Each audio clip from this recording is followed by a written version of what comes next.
is like, cause what's his name? You all right there, Justin? Steve. Yeah, I'm sorry. I'm falling apart Jesus. trying to get too many stuffs in my head. I got too many stuffs in my head. And stuff. On this episode of the MacGuffin Guild, we're gonna witness the self-proclaimed greatest Hollywood martial arts movie ever made, Karate Killer, also known as Kill or Be Killed. This 1976 action-adventure kung fu tournament flick stars James Ryan, Norman Coombes, Charlotte Michelle, Danie Duplessis, and Stan Schmidt. It was directed by Ivan Hall. We're going to talk about karate in the Olympics, Googly Eyes in the darkness, the ultimate sore loser of all time, and where Mike falls on the Chris Pratt Clint Howard Scale. We'll question if Lorraine is all right, and if you've ever had to kick a gun out of someone's hand. We'll dig into the definition of sinewy, and how editing is the offensive line of filmmaking. We'll also get into Karate Kid influence, roundhouse kicks to a piano, dog spit mist, and how difficult it would be to drop a transmission with minimal tools. I'm Pat Doherty, and as always, I'll be joined by my fellow MacGuffins, Justin Jones and Mike Antonio. Our theme song was written and performed by Jordan Vincent. It's not just a challenge, it's the only way to survive in Karate Killer, also known as Kill or Be Killed. I raised you better than this. And welcome to another episode of the MacGuffin Guild. My name is Pat Doherty, and as you all know, a MacGuffin is a plot device used to drive along a story. And we here on the MacGuffin Guild like to use the movie that we picked as a MacGuffin to drive along our fun conversations. So with me is first and foremost Mr. Justin Jones. Justin, how are you? Drinking some suds, hanging with my buds, getting ready to watch karate dudes get kicked in the nuts. God. I don't know. I'm fine. Justin's got bars. Oh, good. You always did have some of the best poetry. Yeah, that's what I got. Yeah. Got Miller High Life, which reminds me, that's one thing that drives me nuts now about, like, I mean, I say now, it's been going on for over a decade, but the whole craft beer movement and everything, which I enjoy, but like every once in a while, I'm like drinking Miller High Life right now. I have a couple, and I feel like sometimes now when you go to certain places and you get something like that, I'll like bring it up, and I feel like I'm getting like, I might just be paranoid, but I feel like I'm getting like an eye roll or something. It's like, I'm like, dude, I got like hair down to my shoulders and I got a chain wallet. What, like, don't act surprised that I'm coming up here with a 6 or a High Life. I prefer Kraft mac and cheese to craft beer. Yeah, much better. Yeah. I can't wait for the next decade. That's going to be the craft thing. Yeah. Well, I got nothing. I mean, I don't know craft beers. I'm not. Nah, I don't either. I just like I like Belgians and whites and wits and wheats and whatever the heck they call them, but that's kind of my style. I don't know what any of that is either. I like Miller Lite. That's about all I drink. Yeah. And I don't even really drink like anymore. I mean, sure, I used to, but we had those. You were getting deep into those Jaeger bombs a couple weeks ago. I remember that. That is true. That is true. With the 25th episode spectacular. Yeah, you were out of control. You almost ruined that whole thing. Yeah. Totally me. That was all you. So, Mike Antonio, the man with the Jaeger problem. How's it going, Mike? I have one question for you, Pat. First, I'm doing well, but my question is, how come I never get to be first and foremost? I don't know. You know, I'll tell you. Okay, here's what it is. He does it by hair length. I see you, Mike. You know how, like, when you watch the credits of a movie and there's always that person that is the also starring? That's you. The width. Yeah. The one that's like at the end where it's the only one they show as. Yeah. Exactly. With Mike Antonio as Gorbeast. Exactly, yeah. Exactly. So I see that in this dynamic. And that's a positive. Like, to be honest with you, when I watched movies growing up, I always honed in on those characters. Well, yeah, because they're usually somewhat important to the film. Yeah, but they're usually like killer supporting characters, or like, you know, it's not like the main hot guy, but it's the best friend who's cool but a little goofy. You know what I'm saying? Like, it's always like... Yeah, I'm definitely not the hot guy. No, certainly not. I mean, I guess it's up for debate which of us between Justin and I plays that role, but that's a story for another day. That's going to be a tough call. Like, cast your votes. We'll put pictures up. You're like, who's the ugliest out of these three ugly guys? Rate us on an ugliness scale, not a hotness scale. But Mike, I hope that answers your question. That's always the way I kind of foresaw it. I wasn't really searching for a genuine answer. No, but I have a genuine answer. Okay. I think that you're like the Clint Howard of the group. Ooh. So fuck ugly. No, rock solid. Like you could... borderline unfuckable. Also true. I mean, so it's right on target. Well, I mean, yeah, I didn't have it that thought out, but it's okay. I can say it. Anyway, you're good. Well, you're kind of like the Randy Quaid. No, who else? I remember there being some other really good ones that I liked back in the day where it came up as, with or and or also starring. They don't really do that as much anymore. Danny DeVito's another one. Ooh, okay. No, here I'll tell you. They do one that's well known. If we're talking the MCU, and they go through the full cast of Avengers Endgame, and then at the very end, after a bunch of them, ton of them, at the very end is with Chris Pratt. Oh, really? Yeah, he's that character in Avengers Endgame. He's way more sexy than I am, though. Yeah, but I mean, you're our, I guess you're our Chris Pratt. Yeah. I mean, I'm more of a Thor type. No, Justin has to be Thor. Chris Hemsworth? Yeah, Justin has to be Thor. He's got the hair for it. I like how you went from describing him as Clint Howard to Chris Pratt. That was like, that's never happened to anyone in the history of anything. That was a nice little bait and switch there. Well, it's just a recent example I have of it. But if you were to look back at the credits of Endgame, you'll see what I'm talking about. So I would say, to kind of extrapolate that a little bit, Pat, I would say I am somewhere between Chris Pratt and Clint Howard. Yeah, I mean, you might be heavily leaning in the Howard area on that scale, but you're there. That's all that matters. But I'm there. I'm in between. Yeah, somewhere floating. Yep. Exactly where is somewhat subjective, I'd say. Yep. Like everyone loves George Costanza. That's you know what I mean? Yeah, that's true. Yeah. No, Mike is that guy. Absolutely. No, I mean not Costanza, but you're that character, you're that personality. So that's why I like how we're naming all besides Chris Pratt, but we're naming all really short, bald, heavyset guys. Did I mention Danny DeVito yet? Or no? Oh my God, you did! I forgot about it. Oh my God! Yeah, you got to pack on a few pounds apparently. Yeah, apparently, because I'm not quite to that pudge yet. No. Quite to that pudge. Oh my God! All right. Anyway, you want to talk about karate killers or Kill or Be Killed? Nah, let's insult Mike some more. Yeah, I think we're onto something here. Yeah, let's do Karate Killer next week. Yeah, exactly. Oh God. Yeah. So this week's episode. Okay, here we go. So this week's episode. I'm sorry, I'm still trying to think of supporting characters now who fit your mold. That aren't fat and short and bald. Are there any? I do remember there was one I saw. I forget what movie it was. It involved snow. It was one of the first times I ever saw Kevin Spacey. And he was that character. He was that actor, I should say. So you got Kevin Spacey on your side, too. Yeah. Great. And Reggie Bannister from Phantasm. Yeah, Reggie. Yeah. This is not looking so he's good amazing, for me. dude. Well, you asked. Oh God.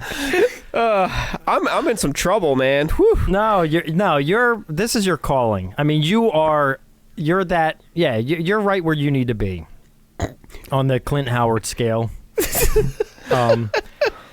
Anyway, today's movie is Kill or Be Killed, also known as Karate Killer. Before we get going, I want to give a real brief, spoiler-ravaged synopsis for the film Kill or Be Killed. A famous martial artist, Steve Hunt, travels to the desert for what he thinks is an Olympic-style competition. The competition turns out to be a trap set by Baron von Rudloff, an ex-Nazi general who is still bitter over the humiliating defeat of his martial arts team at the 1936 Summer Olympics by Japanese martial artist Miyagi, who bribed the judges with diamonds at the time. Steve wants to escape when his girlfriend and fellow karateka, Olga, is deemed unsuitable to continue as part of von Rudloff's team. However, when von Rudloff's sympathetic dwarf henchman, Chico, is assaulted by von Rudloff's fighters, Steve helps Chico, who sees the good in Steve and decides to help him and Olga escape.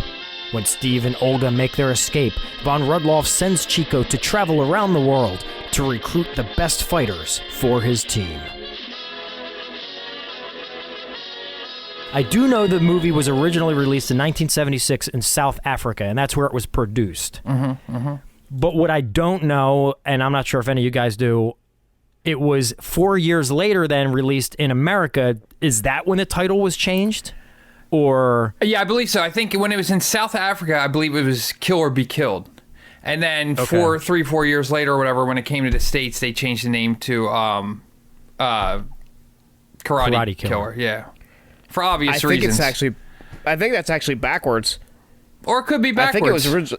I think it was originally called Karate Killer, and then they didn't like the American distributor didn't like the title, so they changed it to Kill or Be Killed to just get it more attention. Like that seemed like a better Well, there you go. title to them. But it's weird that it was like 4-year gap there. Yeah, well, what happened was it was, from my understanding, it was never intended to be released in America. But when America, like the whole Chuck Norris phase of American kung fu movies hit, they tried to, they had a film just sitting there, and they were like, hey, let's go for it. Yeah, I actually did see that they said like the late 70s, there was like a martial arts boom in the United States. Like it started to gain popularity here, so I guess they wanted to capitalize on that, and they re-released it. That you are right about that, Pat. I guess it would make sense.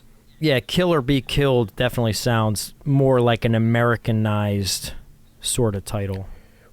But anyway, I think when it was released in Africa, it was called like Karate Olympioid or something. So there's a third title. Yeah, that's news to me. Took a turn. Yeah, I'm pretty sure.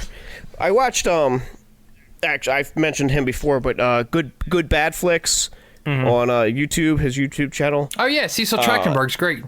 Yes, yeah, and he did an episode on it. Actually, I had seen.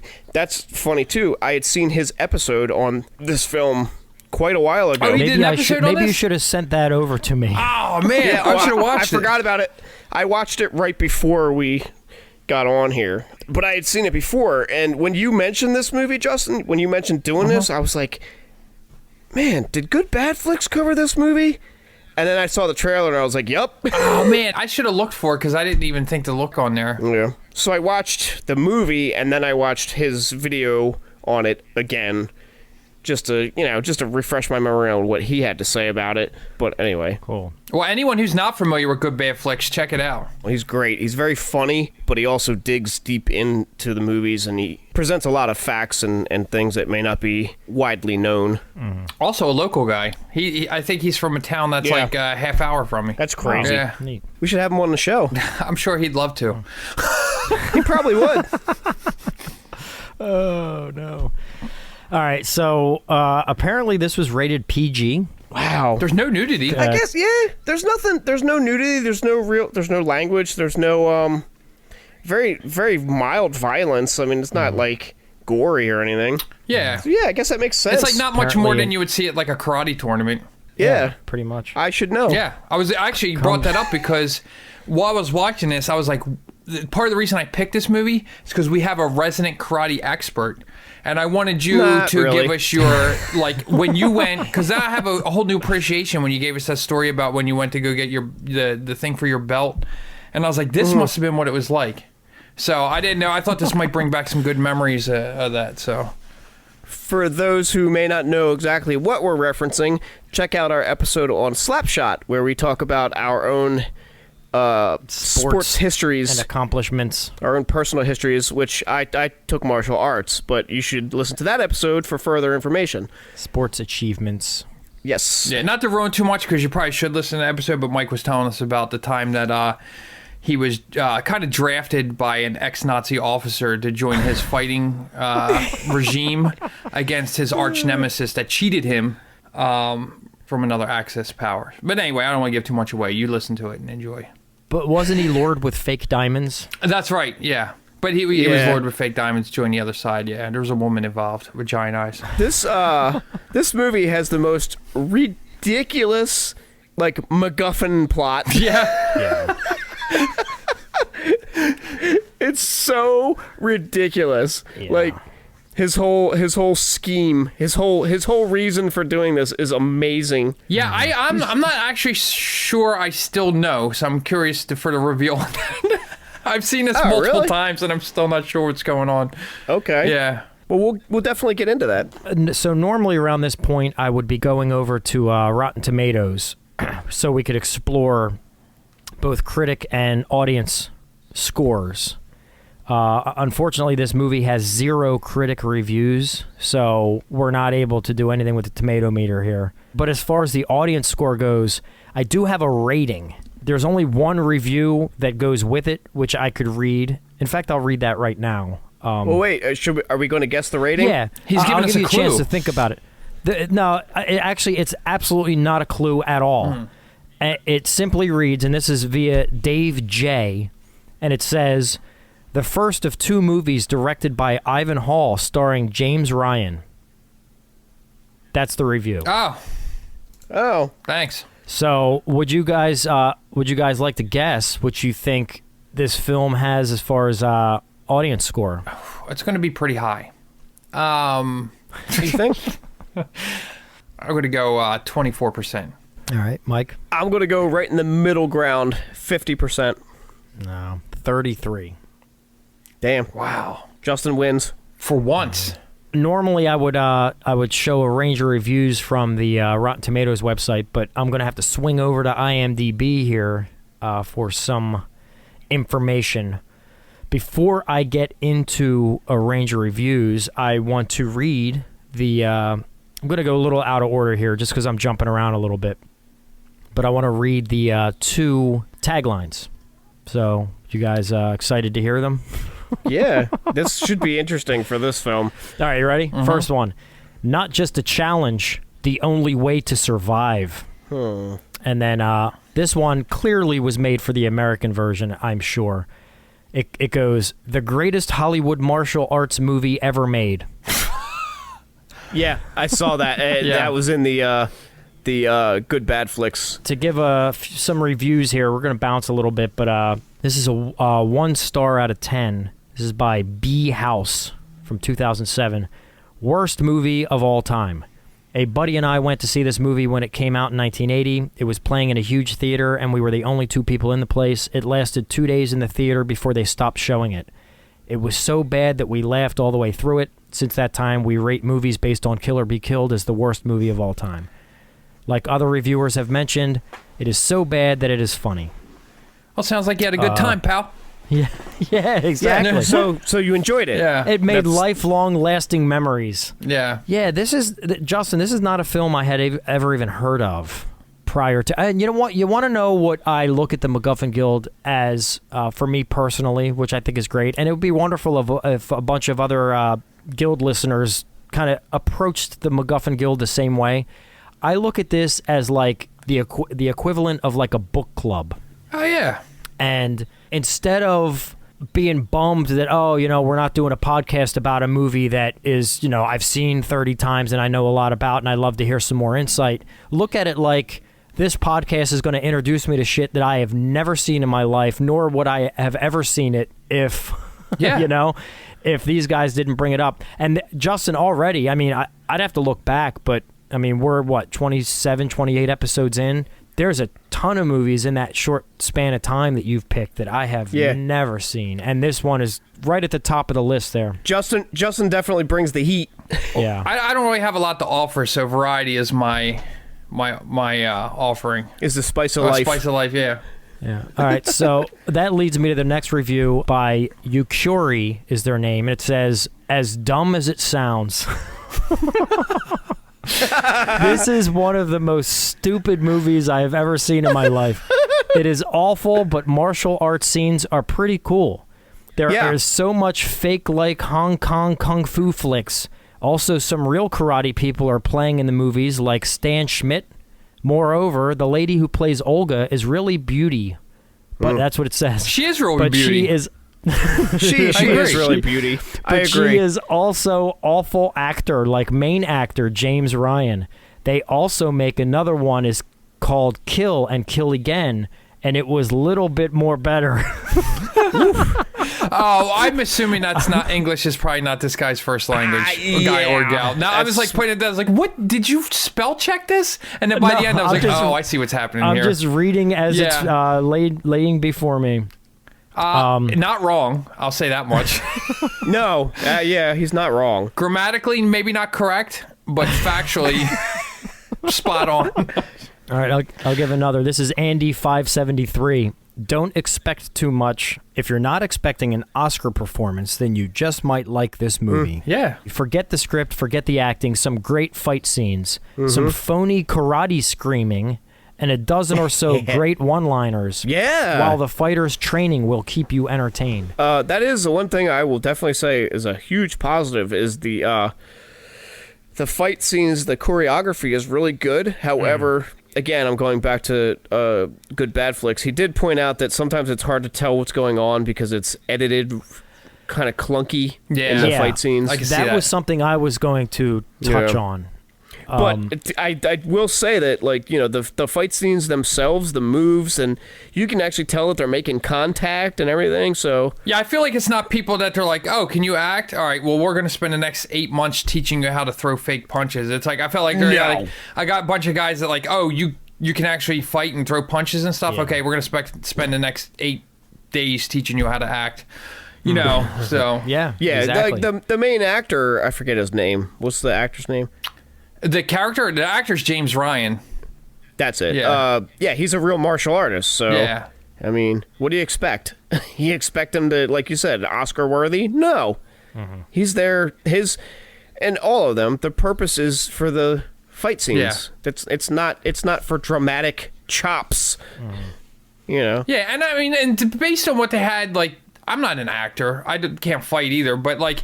If someone were to like, oh, we want you to be in this movie because you're good at like sitting on your ass or something, I'm like, oh yeah, that's me. And they're like, all right, I'll figure out how to act a little bit. I still probably couldn't do as good a job as half these dudes did, you know? Right. I mean, I think that Norman Coombes or whatever his name was, I think he might have actually had some previously he legitimate did. experience. Is that Chico? No, Chico this was his only movie. Yeah. Yeah, he's good. Yeah, I like Chico. I was hoping to click on his name and see a bunch more credits, and I was bummed to see he didn't. He's like my favorite character in the whole thing. He's by hands down the best character in the movie. Yeah. Yeah, you know, it's funny. And we can get into it a little more, and it's not just because of how he looks. Daniel Plessis is his name. I think that's it, yeah. I don't know how to pronounce that. To be honest with you, the look of his face does remind me of Jesus Christ. I don't think he looks like Jesus at all. I didn't see that at all. No. Jesus Christ. Or at least the artist representations that I've seen, but maybe you've seen others. Yeah. Maybe you know something we don't. You don't know Pat. Jesus like I do. No, not Jesus. Hold on, I'm completely drawing a blank. Hold on. Clearly. Oh yeah, Peter Dinklage. But bear with me. And I that's why I even prefaced it by saying not just because of the way he looks. That's the what way I that character picked up on, yeah. The way that the character carries himself, he is like Dinklage's character from Game of Thrones.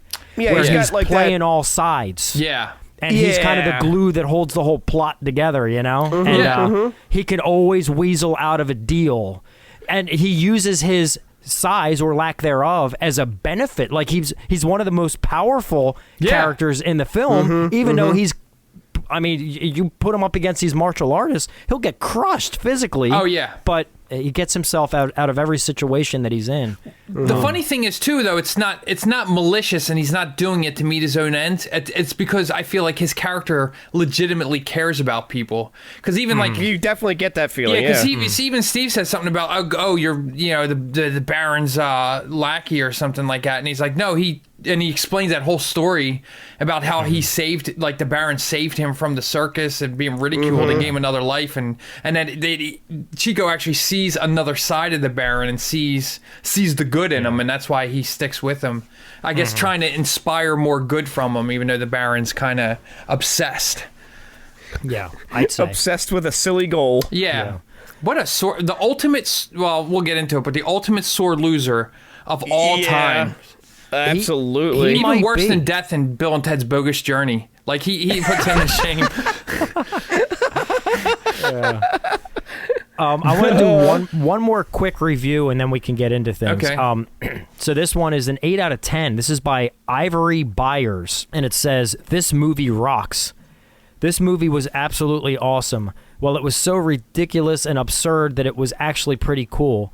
Mind you that I watched this movie on a Spanish language TV station at 2 o'clock in the morning, and I don't speak any Spanish, but I really don't think that would have mattered." He gets it. This dude fucking gets it. The action was so lame and mechanical, and it was actually quite hilarious. I cannot remember the last time I laughed that hard. Totally worth it to watch. I'm just mad that I missed the first 20 minutes and I don't speak Spanish.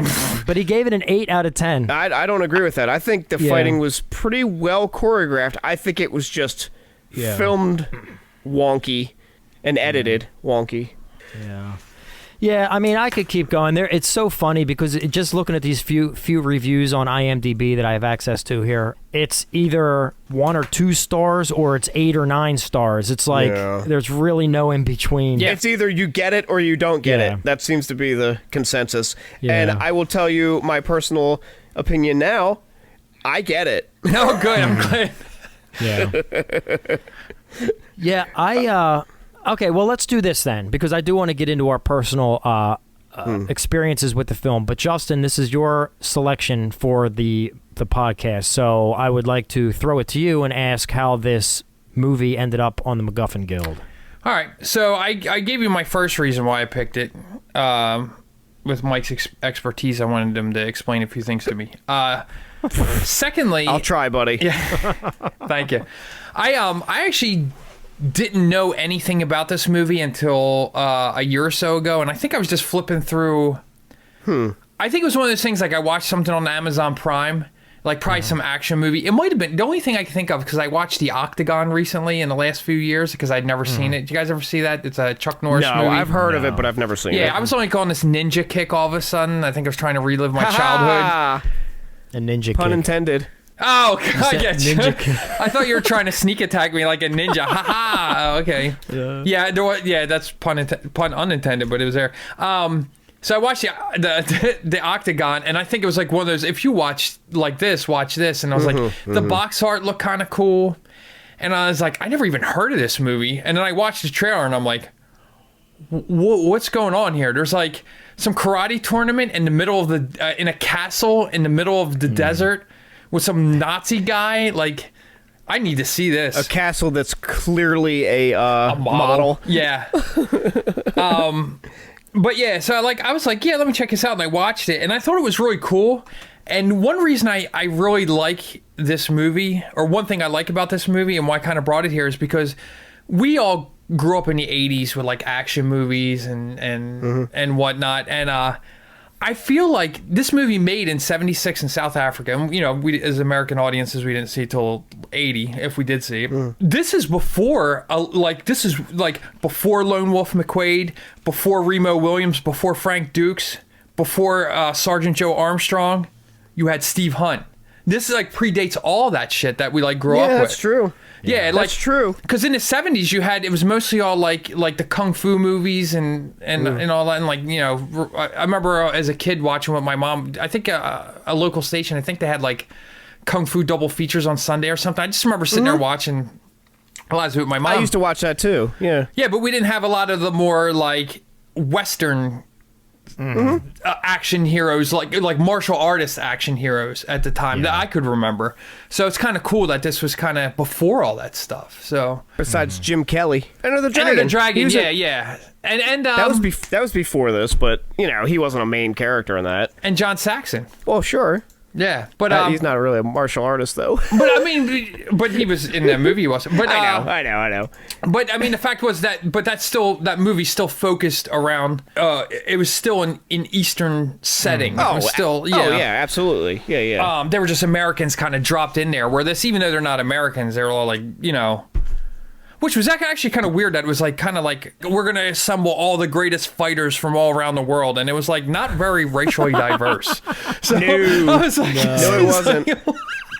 We're like, this is Well, it was filmed in South Africa, so yeah, and at the time period, yeah. So I think that has something to do with it. So yeah, but for sure. Yeah, so I thought I'd bring this one, see what you guys think. I thought the karate scenes were great. They were fun, because I was reading something about, they were just kind of like saying about how like a lot of his flips and stuff were like played in reverse, which you can tell. Like, you can tell. But he's still like, I can't even do a front flip, like in the water. Like the fact that anyone's doing flips is amazing to me. So. Forward, backwards, I don't give a shit. Yeah, it's still impressive, and like traditional Eastern martial arts films don't use trickery and stuff to enhance things. They sure did. Yeah, and do. So Yeah, flying around on wires and stuff. Yeah, exactly. But it's great. It's what makes it cinematic. You're not going to the movies to watch. Shit you could see on the street. It would be boring if they were doing like strictly, realistic. I'm doing air quotes. Fight scenes. They're not as exciting. You want the jumping around and all that stuff, and sometimes people can't really do that. Yeah. So they have to use other techniques. Yeah. I was also interested in this movie too because the main actor kind of looks like my cousin's husband from growing up, and I was like, I got to see Mike, see what he's up to, kicking ass. Well, it's actually my mom's cousin's husband, but I don't know what that means. Second remove. I don't know how that works. Second cousin or something. Second cousin wants. Second What's that cousin make us? wants kung fu. So, Mike, what's your history with this one? I think I mentioned this earlier when Justin mentioned this movie. I was like, that sounds familiar, and I was like, I feel like I know that movie. And then I watched the trailer. I was like, oh yeah, Good Bad Flicks did this movie. He went through the whole plot and everything. That's my only history with this. I had never seen it, but I was aware of it without even realizing I was aware of it. But man, yeah, Justin, good pick. Oh, thanks. I'm glad. I'm assuming you enjoyed it then. So. I did. Okay. And one of my first notes says, this movie had me at karate noises and chest credits. Yes! Yeah. Yeah, the credit scenes was kind of cool how they were just like projecting the words on his body as he's doing like little karate moves. Yeah, I remember Sarah said something along the line. She's like, "Who's the lucky guy that's going to be posted across his crotch?" And then it was only like 30 seconds later they had the crotch shot and it was like names across it. Oh yeah, and I like his little signature sound that he does as a throughout little the whistle movie. thing. His little what's up with that? Can somebody explain that? I don't know. It's just his thing.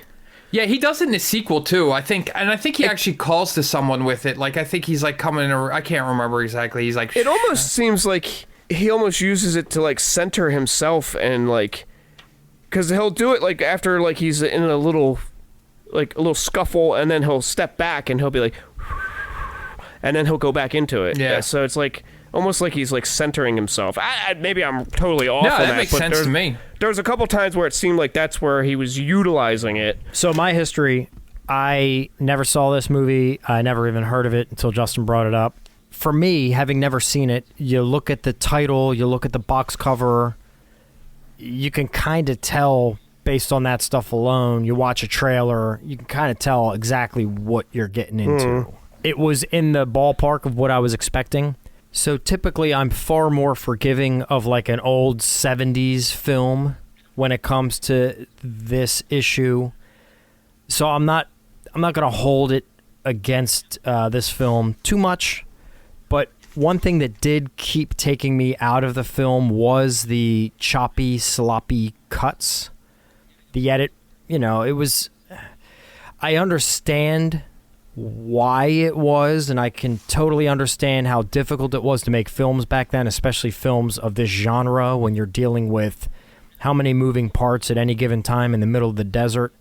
So I'm not totally beating them up about it, but it was the main element that kept knocking me out of the film was just the choppy cuts, and then even not just talking fight scenes, but just choppy cuts where there didn't need to be choppy cuts. Like the easy stuff was still like, there's just a lot of bad cuts. So that was my biggest issue. But I'm finding, as I'm kind of critiquing these movies for the MacGuffin Guild, I'm finding that one of my biggest complaints with movies that I can't like just let myself go is movies that are poorly produced and poorly edited. Sometimes I can let the bad acting kind of, slide by, or I can let like music or plot points or stuff like that. But it's like, I feel like if you can't even produce and edit a movie well, why should I convince myself to stay engaged? You know what I'm saying? Now, I'm not beating this movie up. Like I keep saying, I try to be more forgiving of these older films, but that's not to say that it didn't take me out of it quite a bit. But I forget my point. I agree. That's a very good point, though. But I think it's funny, too, because I know you're a huge fan of the Marvel movies. And I remember watching a couple of them, and they did that shaky cam stuff during the fight scenes. And I couldn't fucking tolerate it. I thought I was going to go into seizures. And I was like, this is awful in a modern-day movie that they're doing this. No, I'm with you. It's not even the shaky cam stuff that I'm even referencing. I mean, that stuff I can kind of understand if used at the right time. I'm just referencing just the basics of cutting. The basics, like when you're, cutting within a scene and like all the whole sound shifts, like everything like that kind of like stuff, which again, I understand it must have been so difficult back in the day. Cause I just missed, our age range, we just missed that. As I started to get into filmmaking, I just missed the end of the film phase and the beginning of the digital phase. So I never got to actually cut film. I would love to have had that opportunity, and I can understand how excruciating it must be to, like, you have to cut a scene together. You're literally going through frames and frames and frames of film, of negatives, to get what you want and cutting and slicing and all that. Literally cutting it. Yeah, literally cutting and taping. Yeah, don't make a mistake. Yeah, so that's why when I see a movie like this and it's poorly cut, I'm not going to beat it up for that, but it doesn't mean it's not going to take me out of the movie. You know what I'm saying? Well, if you see one or two, you could be like, all right, that was a rough cut. But if it's like habitually through the movie, then it's like, then it really takes you out. This one kind of was. Yeah, I agree with that. Normally, I don't really pick up on editing a whole lot, but that's kind of the point of editing. You're not really supposed to notice it. That's the point. Yep. You only notice it when it's wrong. Exactly. Yeah, the editor is like the offensive line. Like you only hear their names if they give up a sack or they get the quarterback killed. So that's crazy though, because you went to film school, you kind of got an idea of the behind the curtain kind of stuff. But if you have a normal moviegoer picking up on that, that is horrible. Like a standard moviegoer should never walk out of there and say that was so poorly edited. Like that should just not ever happen. Like you said, Pat, like I do have a little bit, of knowledge, not as much as you, because you actually like have had extensive editing experience, but I got a little bit of the basics, because I was in the same school as you. But you furthered your career. I did not. Like you said, for people to be picking up on that's horrible. So I guess my point with this film, though, with Kill or Be Killed, is the editing did kind of take me out of it. I'm not holding it against the film. I understand what they were up against making this film back in 1976 in the middle of the desert with film, with, action sequences, with karate experts. Like, there's a lot going on there. Zebras? Yeah, just coming in all the time, fucking shit up. Are there zebras in the desert? I'm not sure about that. I don't think they're in the desert. Yeah, they get Camels, maybe. Yeah, that's what I said.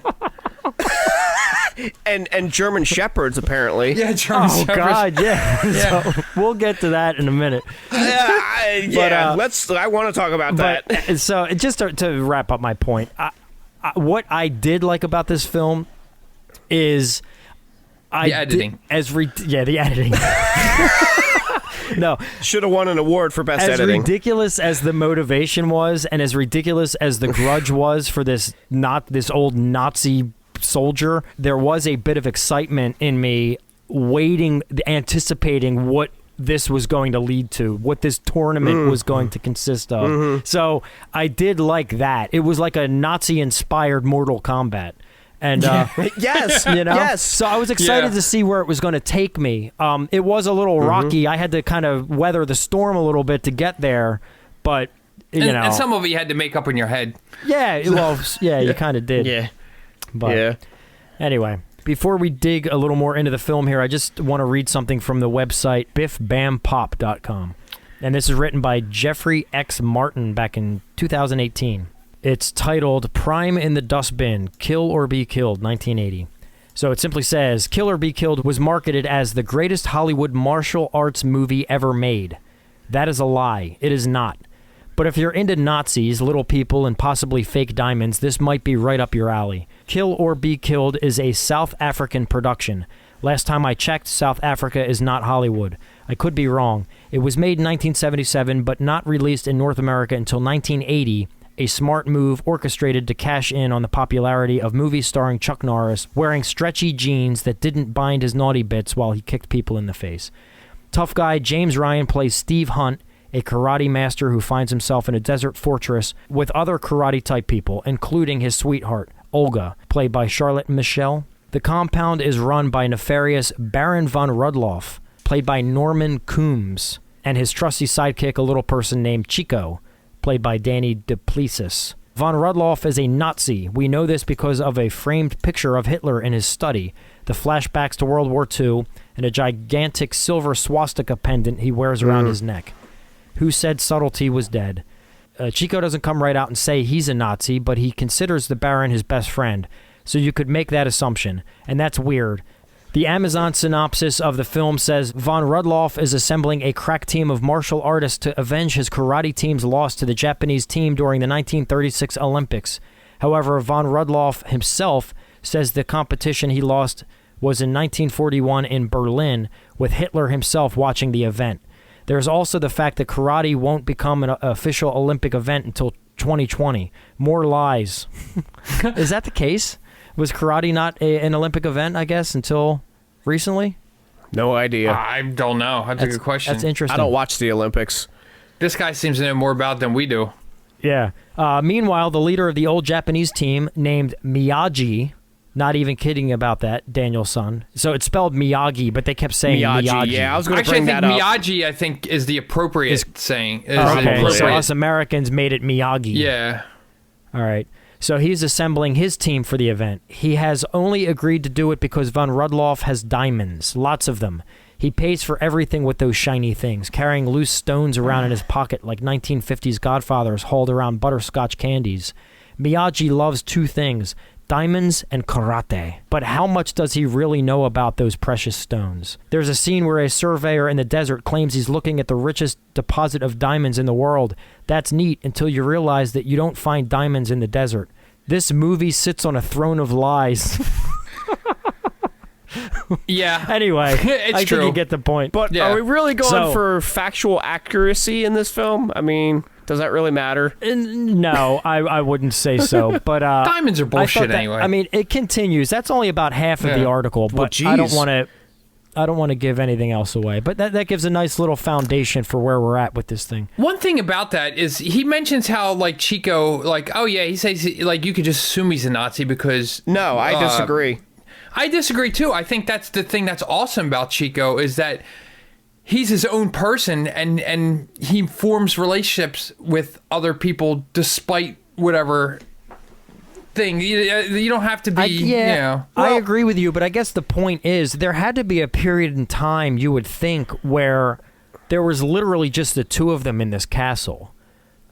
if I walked into a castle, as nice as it may have been, and I saw the dude rocking a swastika and having a Hitler picture in his study, I mean, I don't know necessarily just based on that alone if I would align with the guy. Well, you know what I'm saying? That's a lot to sweep under the rug. Is I guess what I'm saying. But he owes a lot to him. Yeah. So okay, I guess I'm not considering that part. Yeah, like he saved him, so he's like looking past that to because he has like no one else. No, you know that's what I mean? a good point. Yeah, I wasn't looking at it through the appropriate context there. Yeah, you're right. So he, there is a debt to be paid. He owes him a life debt. To a point. Yeah. Okay, that makes a little sense. So it doesn't necessarily mean he's a Nazi. It just means he happens to owe a Nazi for his life. For him being a Nazi, he's pretty tolerant of other cultures and he's says he wants a multinational martial artist, but as we've already said, there's not really that going on in the movie. But point being, he says he wants that, so it seems like he's still a Nazi, but not as he's a progressive Nazi. Yeah. I guess For lack we don't of see those as often, but there he is. No. I don't know. So, he's like a soft-hearted Nazi, I guess. I don't.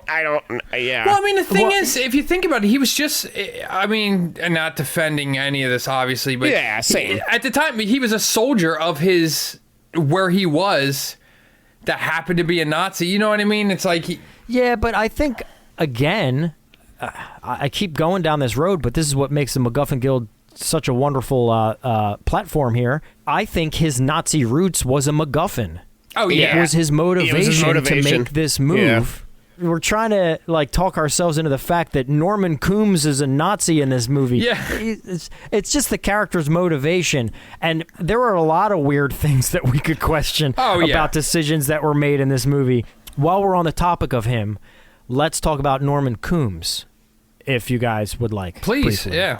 So he has, on IMDb, he has 51 actor credits. I would say the most well-known role of his, to us, would be 1995's The Mangler. He's in that movie? He's in The Mangler. Holy shit. I think it says Judge Bishop, so maybe it's just like a small role as a judge. I'd have to see it again, guessing. Which I own that on Blu-ray. Surprise. The other one that he was in, this is 1989, The House of Usher, which also had Donald Pleasance in it. I haven't seen that one.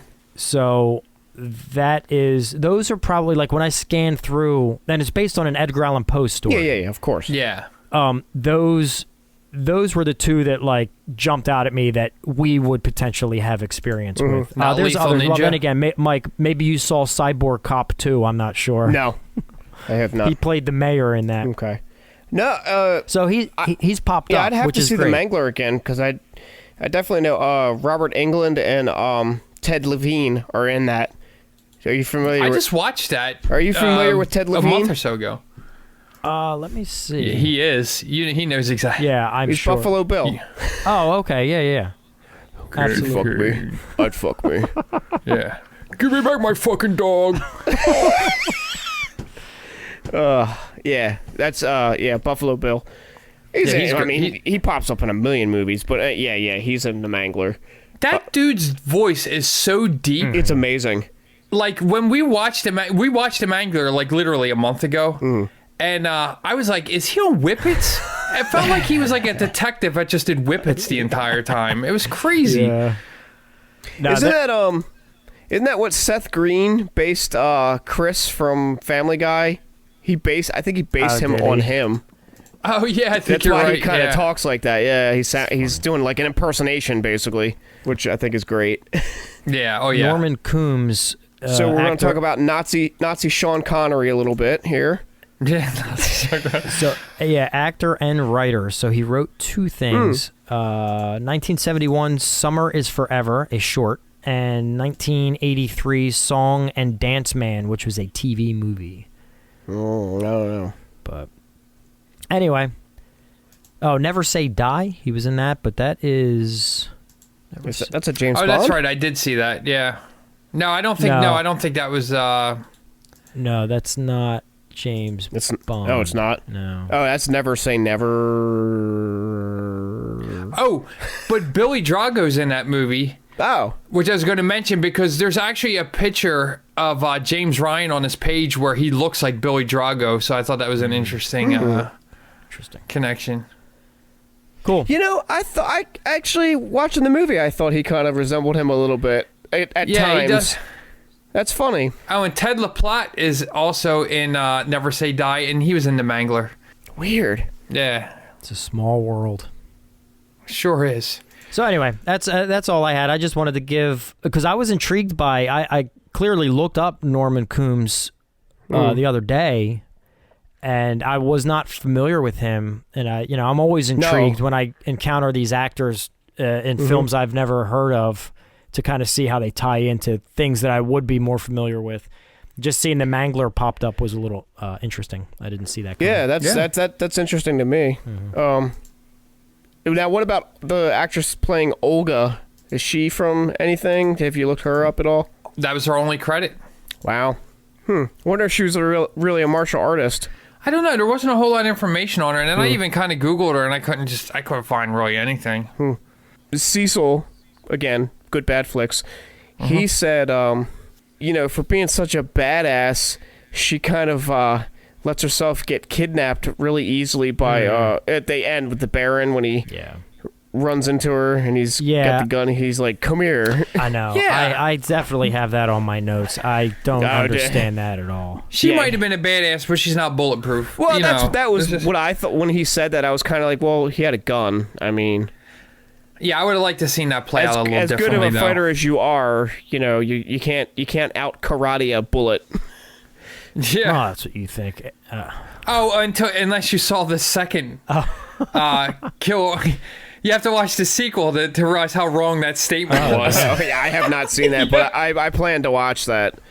Oh boy, you're in for a treat. Does that one get this one? I mean, is over the top, but it's not like insanely over the top. Besides, like the MacGuffin plot of it is very silly. I'm not going to get too far off the track, but like it starts off during a casino, and there's some award ceremony outside the casino where I guess like Steve Hunt accepting some award for being like 4-time world champion or something like that. But he's late to it because he's fighting all these dudes in the casino. That they're coming in like waves, like all these dudes, and I'm like, what is even happening? He's going through the hallways, and like the fight's like moving throughout this whole casino. Which actually, I kind of wish they had a Blu-ray release of this, and they may. I didn't even look it up because I feel like the casino shots would be awesome looking.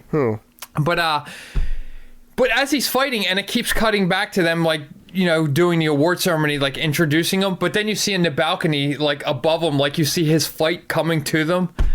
And it's just like crazy. And then here it all comes from like, and then some woman's like, "Oh, thank you for." Some guys were like harassing me in there, and he saved me. I'm like, what? Like 40 guys were harassing you? He just fought all the way out of the casino, and that's like how the movie starts, and it just gets crazier from there. Anyway, Justin, both of these films are on Blu-ray. Oh my God, my birthday is literally 2 weeks away. 1 week away from the release of this, so if you're listening, you still have time to get Justin those Blu-rays. Yeah, man. Well, we have to talk about James Ryan real quick then, and then I wanted to get into some of my Pat's points. If okay, yeah, we might as well start getting into that. So James Ryan. So let's see here. James Ryan originally burst onto the movie scene as how do you say that word? Sinewy. I don't know. Sinewy. What is that? Like thin, like wiry. Goodness. Build. I've never heard that word. How does that happen? Really? Yeah. I always associate with like muscle tissue. Oh well, if it involves like muscles, that's why I've never heard of it. But yeah. thin and wiry, but muscly. Not like a big like Bruce Lee was sinewy. Yes. Tough, stringy. Yeah, exactly. Yeah, exactly. Like the zero body fat. Okay. And muscle. So James Ryan originally burst onto the scene as a sinewy and lean martial arts hero via 2 low-budget South African financed martial arts movies titled Karate Killer 1976 and the sequel Kill and Kill Again.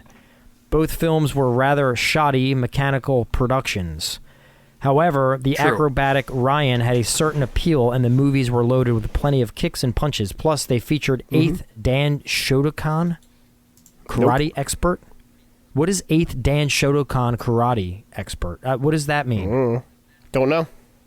Mike, you're the karate expert. Well, I'm not, though. All right, hold on. I took Taekwondo, so that's a little different. Oh man, that's embarrassing. I've been saying it wrong the whole time. It's just it's like a level title, basically. Dan's a ranking system used by many Japanese, go. Okinawan, and martial arts. Judo 6/8 Dan may wear a red and white patterned belt. Yeah. So it's a belt. It's like I said, Okay. a level. So it's the highest. Shotokan It's belt the level. highest attainable rank.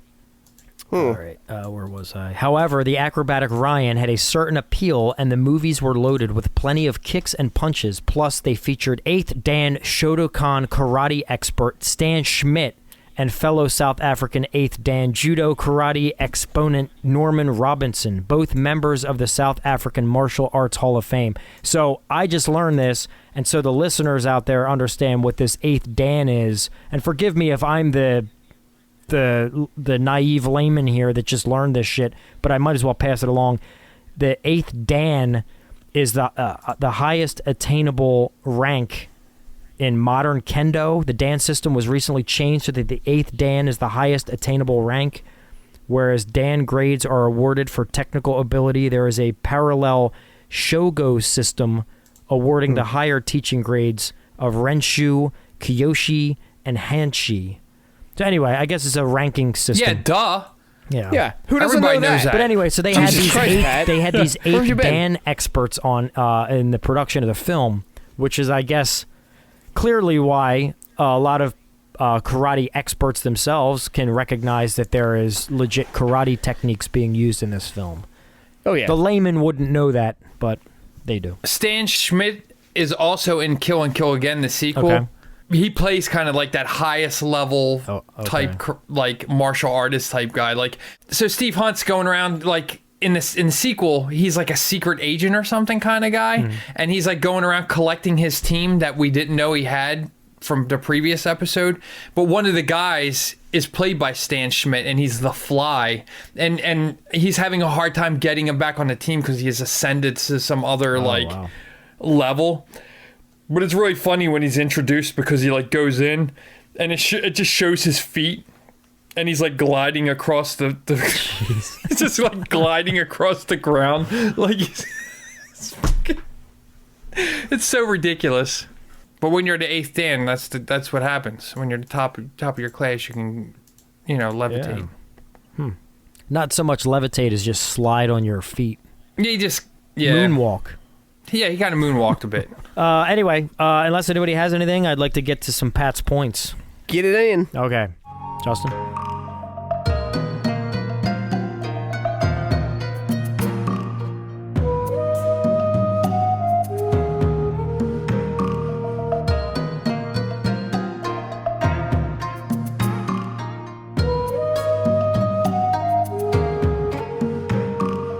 Pat's points. So, I loved the projector on the sweaty muscles in the opening. That was great. Yeah, it was good. The opening chest credits. Very sinewy. Yeah.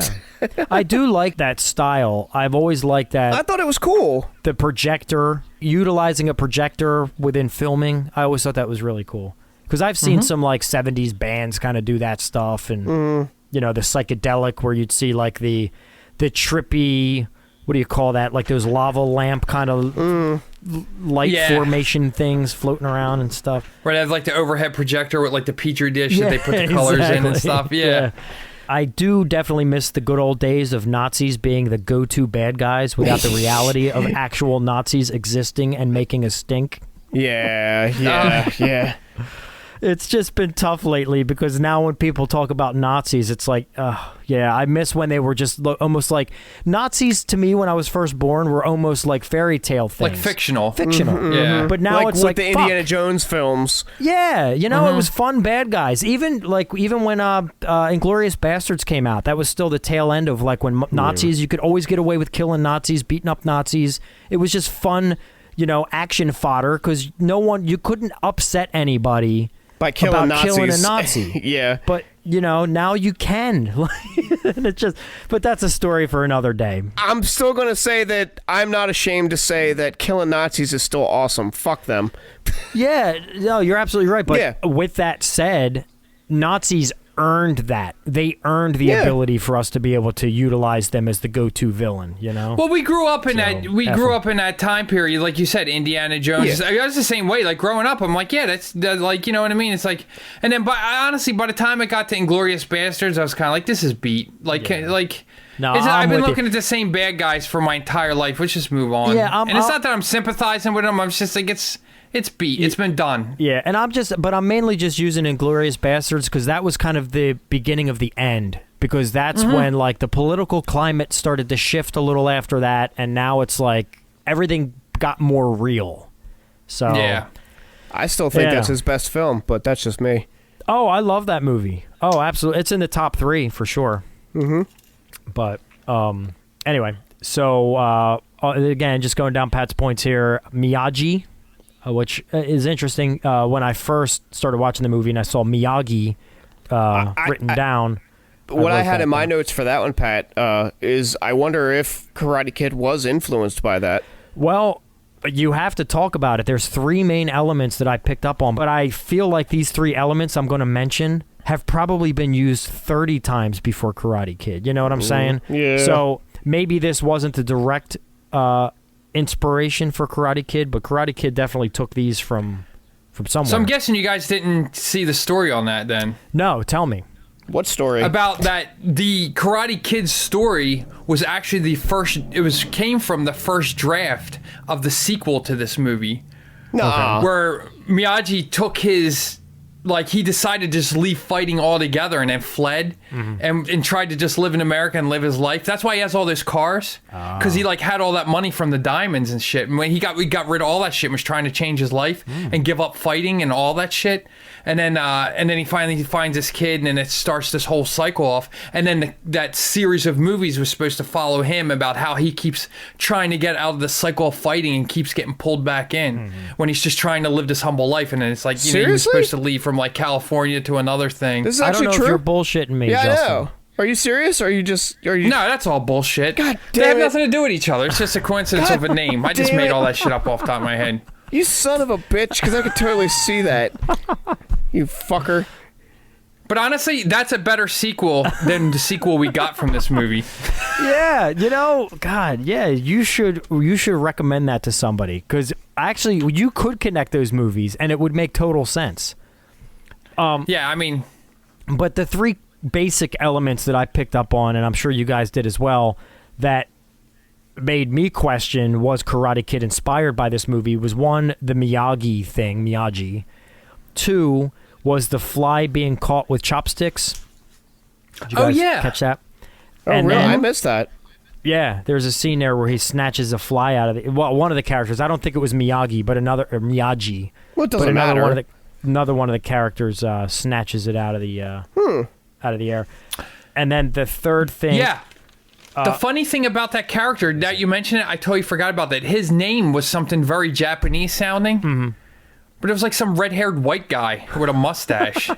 Oh, yeah. And I was like, this is... Yeah, that's right. Yeah, it was like a white dude. But yeah, he snatched the fly out of the air. Yeah, the three things. Mr. Miyagi, the fly, and the tournament. So the fact that they were building up to this tournament, which, again, I know that a karate tournament, I mean...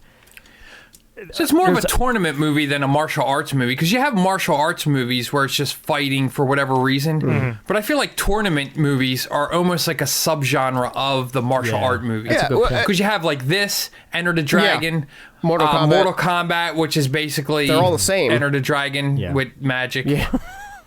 With the magic and flying. The magic and the flying. I like it because of the magic and the flying.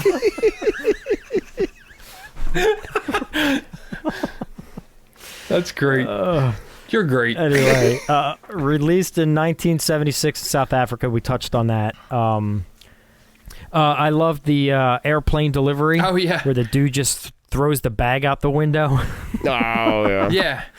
But like, how hard would it be to just like throw a satchel out of a moving plane into the courtyard, not land in a tree or something? Especially because this dude's already shown that he kills his own people when they fuck up. I'd be like, I'd throw it and then look, and it lands in the tree. I'm like, I'm retiring, and I go fly. And I just keep flying till I go across the Atlantic. What do you think would be more difficult, throwing a satchel out of an airplane and having it land where you intended, or disassembling a car in the desert and making a sailboat out of it?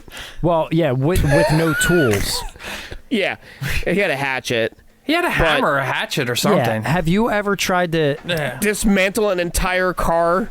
No. I tried to remove like a window regulator once with like a full toolbox and an assortment of every tool you could possibly need, and that bitch was an all-day project. Yeah, but you're not trying to you're not trying to destroy it. You're trying to take it off so you can put it back on. And you're not doing it for survival. He's literally hacking at it with a hatchet. Yeah, but have you, dude? You can't. Do you know how many tools you need to drop a transmission? I can't imagine. Well, also, it's a good point. This was in the 70s. Cars were made differently. Yeah, more sturdy. I don't have sinewy muscles either to pull it off. I know that word. I spent 45 minutes trying to open a fucking pickle jar the other day. Yeah, he's a martial artist. He's in peak physical condition. Just kidding. I opened those on the first shot. But no one answered my question, though. What do you think would be more difficult? Oh, what was the question again? The dropping the satchel out of an airplane and having it land where you intended, or building a sailboat out of a car in the desert. Well, that clearly is more difficult.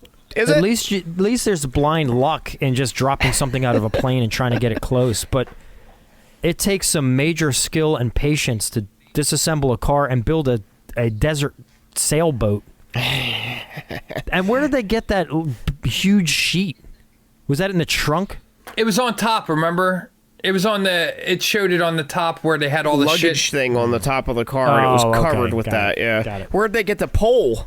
I don't know. That's what I want to know, because it was long. Like, did they assemble that, and how did they put it together? They made it out of German Shepherd bones.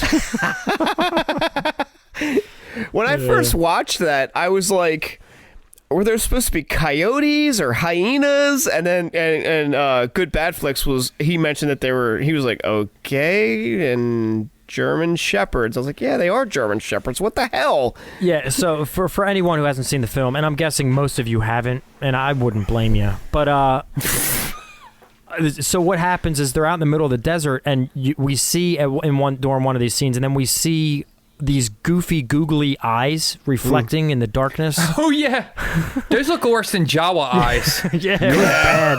And then finally, when light is shown on to these creatures, we see that they're just dogs, just standard like German Shepherd house dogs. They're not like coyotes or anything kind of wild they're dog sand animal. hyenas out in the African desert.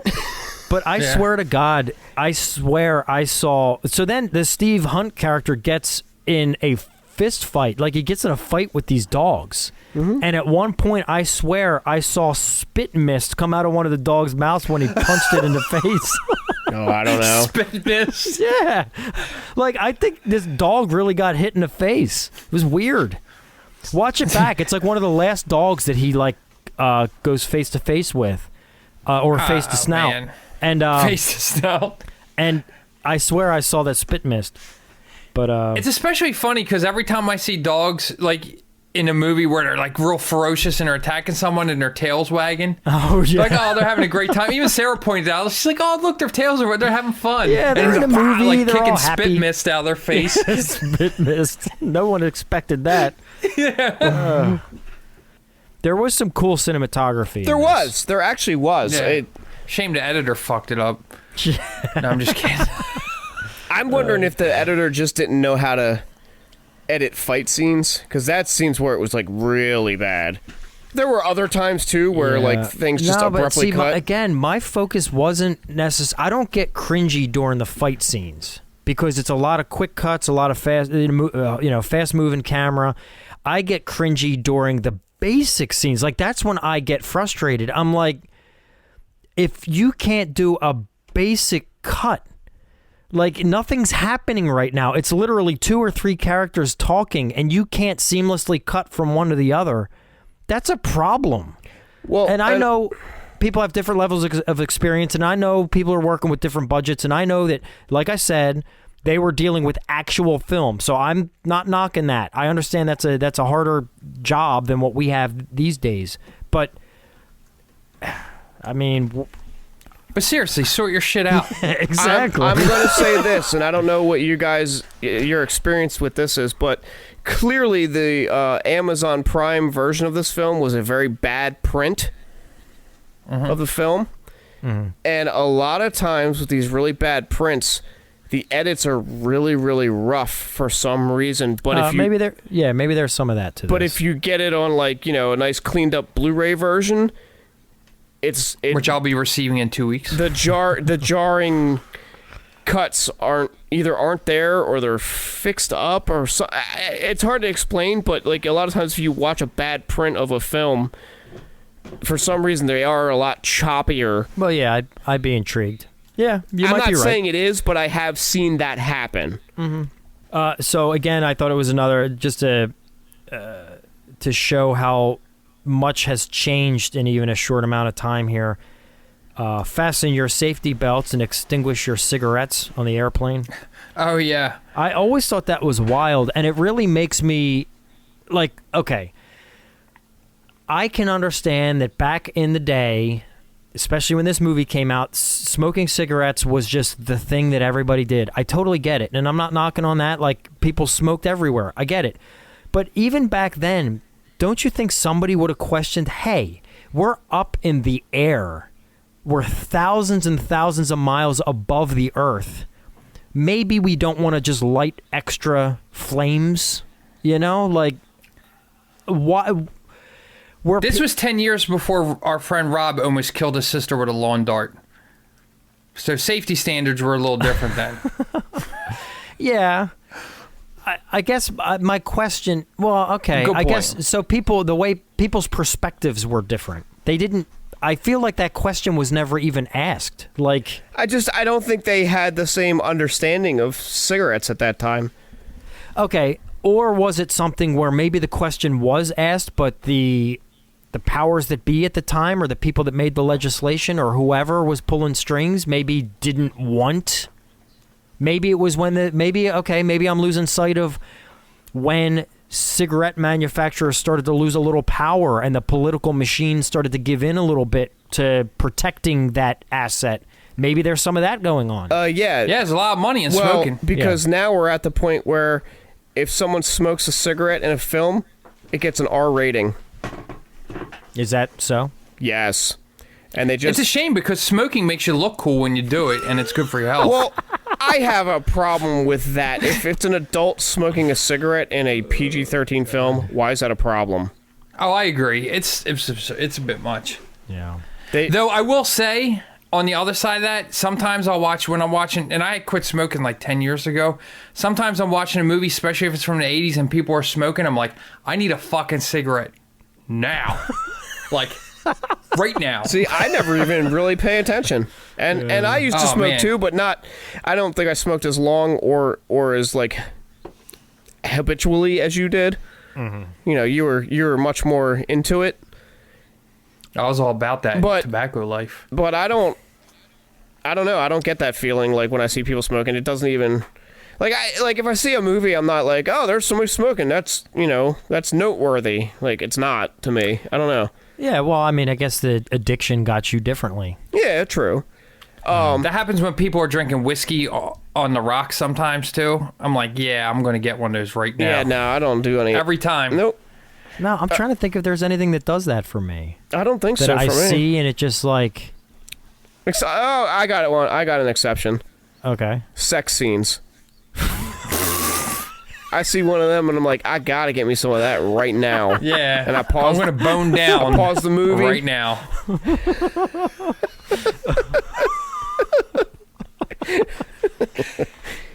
You're pausing the movie and then like Angel's like, "Whoa, what's happening?" You're like, "I gotta handle this chub right now."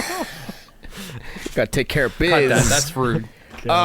And she's like, "Where are you going?" Yeah, I didn't say it was involving anyone else. I go draw a bath. Go into the bathroom, take care of biz. Go back to the movie. All right. Anyway. Oh, God. But going you back to are the the Lord of self-pleasure. self-gratification. Oh, whatever. No, you got to get my title correct, motherfucker. Okay, I'm sorry. Do you have cards yet? I'm working on that. Yeah. You know what I loved about Karate Killer? I loved how I felt like the plot was moving along okay, and we were getting somewhere, and it was leading somewhere, and then out of the blue, Dan Houser, you are not up to scratch. You must go. That poor guy just got kicked out. Out of a whole group of people, he's like, just you. Just Everyone you. else is fine. Yeah. But it was like, that had nothing to do with anything in that moment. It was just like an aside. Like, oh, the Baron was like, oh, time out real quick before we proceed. Dan, get the hell out of here. Get out of my castle. Well, I guess it was... you don't even know how to fight. It was kind of just trying to establish the fact that, like, he was only taking the best, you know? He was... No, I get it, but it just felt It so was out like... of place. It's just like one guy. Yeah. I didn't want to be here. Yeah. I just came because my friend was here. Well, he kicked him out, but he also kicked out Olga. Yeah. Well, Yeah. but that was, I think, more motivated. Yeah, probably. You know, I mean, what the hell did Dan do? Obviously Yeah. not enough, yeah. Yeah. He's like, I know Steve's in love with one of these people, so I'm going to kick them both out and see his reaction. So I have a lot of Pat's points. I'm just going to blast through them real quick. Okay, you ready? Poor Chico and his doll that got stolen from him and beat up and all that. That was unfair. Very. The Baron doesn't deal well at all with adversity. No. I learned that quickly. How did the Baron's guys find them so quickly? So when Steve and Olga left, and then she's with Lorraine, her trainer, like, it was immediate. Miyagi sees them. He saw them? Yeah. Okay, I must have missed that. There's a scene that shows him, like, he spots them. Yeah, okay. All right. I was just... And was that girl her karate instructor or her karate student? Because I think she said that... Instructor. Yeah, but she seemed like it would have made more sense for her to be a student. No, Nope. I thought she was the instructor, because I think Olga even said that. Everybody needs a master. Yeah. But I think she if said you're that. into I have martial my arts. own instructor now. You can go, or something. She did say that, Yeah, but yeah. the relationship with it, the fact that Olga was selected at one point, even though she got cut, was selected to be part of one of the greatest fighting teams, and then she has an instructor, and between the two of them, they can't fight this dude, this fucking... Yeah, whatever. no, okay, so the guy shows up, and all hell breaks loose. And they destroy the house. And then there's just a couple key things I want to point out. The guitar to the head was interesting. And then the roundhouse kick to the piano. I really liked Yes, that. that's amazing. Oh, yeah. Yeah. Not a music lover. No. Yeah. When they introduced London, so when Chico was going around trying to assemble the team, and they introduced London, I love that they just used, like, still photos. Yeah. That was pretty good. It was ridiculous. The one of the guys that he encountered that he's trying to lure in to join the team is somebody throws a watermelon at him and he just punches it. And then watermelon punch. Yeah, that was in my notes. Yeah, that was amazing. Why did he have a watermelon I on don't his desk know. anyway? And Why then he's not? like, and then everybody cheers. It was So he great. punches the watermelon, then walks up to his desk and punches his desk in half. Yeah. God. Best resignation letter ever. Oh yeah, so there's all this walking around and practicing in the hot desert sand in bare feet. Oh yeah. That can't be pleasant No. at all. Good bad flicks when they're rolling down the dune side, they're all like free rolling. He did a voiceover. He's like, "Ow, ow, Oh, yeah. ow." Oh, yeah. Like, this is hot. Yeah. Like something like that. And I like how when they're rolling, one of the guys at the very end kicks the camera. Does he? Oh, yeah. Yeah, it looked like he looked like he collides with the cameraman or Okay. something. Yeah. Okay, so we talked earlier about how Olga and her trainer Lorraine get attacked by one of the Baron's guys who he sent out to find them. What the hell happened to Lorraine? Is she okay? Is she alive? Like she He definitely hits her really hard with something. Yeah, and then we never hear another peep again. So it's like one of these situations where we'll never She's know. either dead or unconscious. It's just awful. She's not important to the story. She's barely in it. Okay, so one of the times where I thought Steve could have totally shut this whole thing down because he had the power to do it. He was a good fighter. There was a scene when he goes in and he's at the prison cell with Olga, and then the Baron comes in. And I know the Baron has a gun, but you're telling me that Steve can't handle himself in tight quarters against an old man. He could have kicked his knees out from under him and then crushed his skull, and the whole thing would be over. But instead, he has to put his hands up and be like, okay, we'll do this your way, and then go back out and enter back into this tournament. It was just, I don't know why he didn't just end it. Just, if you want to get your girl out of the cage, just end this. I think he's kind of a drama queen. No. Again, you can't outrun a bullet. As soon as he started walking toward him, I don't think he would have shot him. I don't know, though. That was such tight quarters. I think he could have quick dodge, and then that gun would have been out of his hand so quick. What do I know? My martial arts expertise is I'm tingling. no level 8 Dan. Don't argue with the experts, Pat. My martial arts expertise is tingling. Yeah. In a knife fight, yeah, you can get in there and disarm somebody with a knife. You're telling me that Bruce Lee can't handle an old man with a gun? You get shot. Get out of here. Dude, I'm telling you. Right. You can't outrun a gun. I get Now, that. if somebody's standing there holding the gun up to you, where you don't have to move forward to get to them, yes, you might be able to get the gun from them. But if you have to move forward toward them, All right. there is a chance, but do you want to take that chance? No, I'm with you. You'll get shot. Yeah. All right. Trust me on that one. I'm with you. Anybody else? Anybody else in the audience want to back me up on that? Yeah, put it on our social media. Let us know what you think if you've ever had to kick a gun out of someone's hand. If he had your loved one imprisoned, would If you he's take holding- that or chance? would you- Like I said, if he's holding the gun up to you and you're a martial arts expert, like if he's like point blank holding the gun on you, you have a much higher chance of disarming him. But if you have to move, if you have to lunge for him or something, and he's quick enough with the gun, you're dead. Or not, maybe not dead, but you're at least getting hit. All right, so I like how the fighters entered the arena like they were Lakers cheerleaders. That was fun. I liked how the good guys are wearing black and the bad guys are wearing white. I know, that was good. I like even their Which was also cool. At the dinner, the Miyagi and the Baron were wearing the other team's colors. Oh, did they reverse? Oh, really? Yeah, and because they said in honor of your team, they wore the opposite. See, I missed that.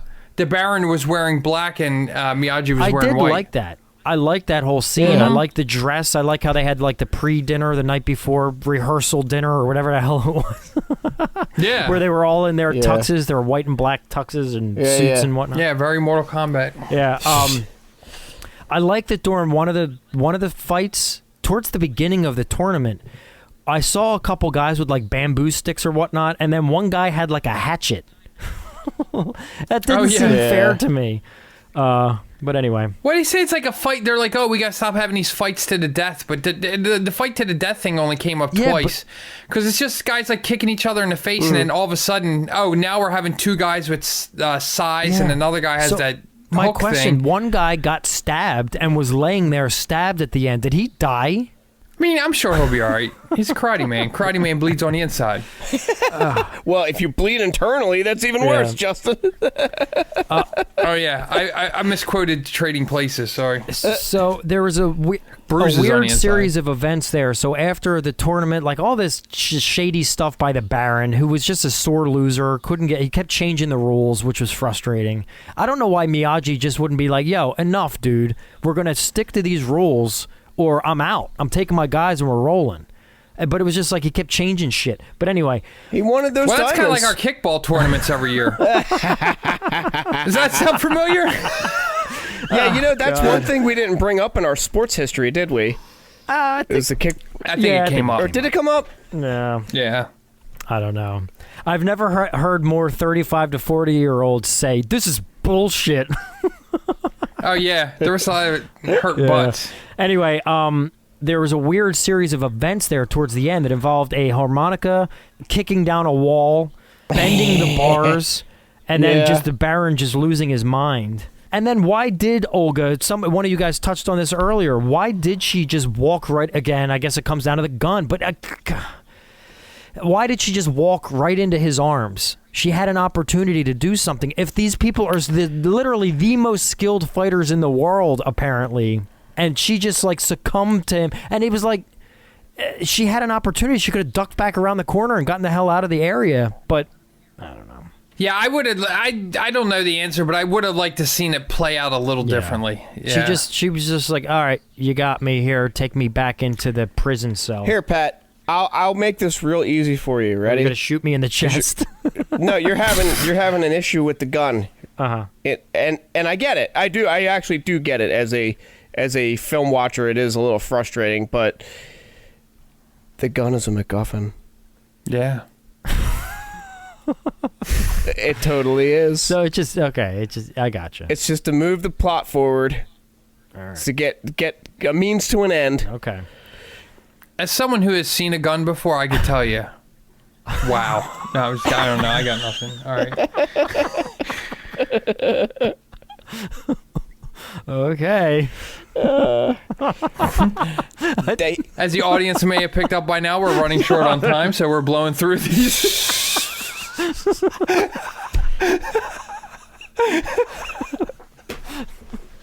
God, I was expecting some like legitimate like insight into like the workings of classic artillery. I don't know, something. I mean, guns are fast. Everyone knows that. I mean.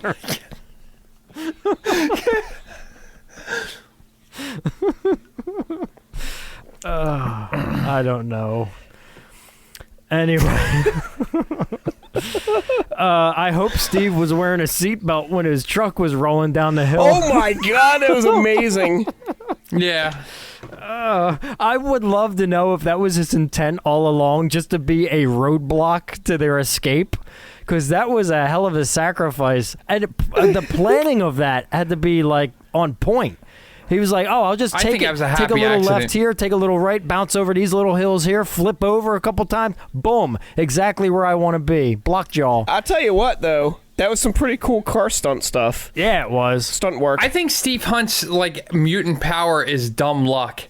Like, I think he's like, oh yeah, I'm going to take this thing down the hill and I'm going to bounce off all these hills and I'm going to land and I'm going to cut him off, not realizing that he's just going to flip all over the place and just happen to land in the right spot upside down. Not to mention the the vehicle is still operational enough after he Yeah. flips and lands a couple times.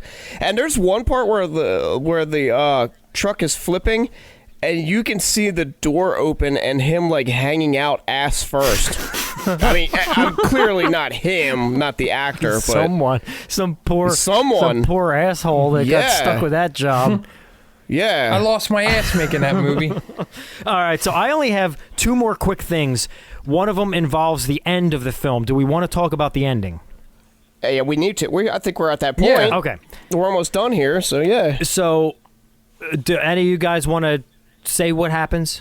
And then I'll just retort to that. Well, we got to the point where he's fleeing in the desert with Olga. Mm-hmm. The Baron has Olga. He's going through the desert, and Steve hops in another vehicle. He's flipping, rolling the vehicle, going down these rocky cliffs, not cliffs, but rocky hills and stuff, and flipping the car. Borderline cliffs. Lands and stops him. And they get out. There's a confrontation, and the Baron has that one other guy. Does that guy have a name? I think, I was just thinking we never once mentioned that guy the big who's beefy Luke. guy. I think it's Luke, and which is actually, he plays a part because he's kind of like his ringer that who's never lost a fight. He's a big monster of a man, and Which, let me tell you, he would probably not be the best martial artist, just because he's too bulky. He'd be a good wrestler. He'd be like a Kimbo Slice. Offensive lineman. Like when Kimbo Slice got into the UFC and everyone's like, oh, he's going to kick everybody's ass. And he had some troubles. It wasn't a good old-fashioned street fight. Not to say he wouldn't be agile, but he wouldn't be as quick as someone like Steve's character, who'd be a lot, quicker, and his agility would be a lot more. I think he kind of would suffer from being kind of like the big fish. The big fish in a small pond syndrome, where he's just a really big guy, so he never lost a lot of fights because he's not really fighting people on the caliber that he's kind of at size-wise. But in a tournament setting where you have people that are trained to fucking find your weak spots, I think, he would have been... So he's not as sinewy. Is that how you say it? No, he's not sinewy at all. He's kind of beefy. He's a beefy dude. Beefy boy. Yeah, he's beefy. Yeah. All right, so the point is then that the Baron then gets out there in the middle of the desert now, they've been cut off at the pass or whatever. This busted up white truck. And Chico has the gun for a moment, correct? But then he lays the gun. Weird. Like I was questioning what the hell he was doing. After Steve beats Luke. Oh yeah, so Steve beats Luke, the brute guy. Yes. And Chico has the gun. He puts it down on the ground and like steps away. Doesn't he have a tear in his eye? He looks like upset a little. I don't know if he's not teary. happy about the situation. Yeah. Because he knows what's going to happen. He puts the gun down, kind of steps away. He looks away too, doesn't he? Face the other way, I believe. I think so. His head. And the Baron picks the gun up. Now it's a point of view shot. Yeah, first person. He picks the gun up, and you're seeing like the gun. The barrel turns like faces directly into the camera, and then you hear the gunshot. The end, and the movie ends. So the Baron killed himself because he was a failure again. He never redeemed himself. Yeah. And it was from his failure. Perhaps arguably the most subjective suicide shot I've ever seen, no pun intended, in any film. I mean, really, I don't know if I can recall another one where you literally see the point of view of a character picking up a gun and pointing it right at the camera and then it ending, the film ending that way. Like you as the viewer are literally looking down the barrel of that gun. And then you hear the shot and it ends. And then when it ended, it literally said the end, and then it was over. Like there was no credits. No credits. Yep. And then they played some ragtime music. I'm just kidding. It was literally the end, so all the credits were at the beginning.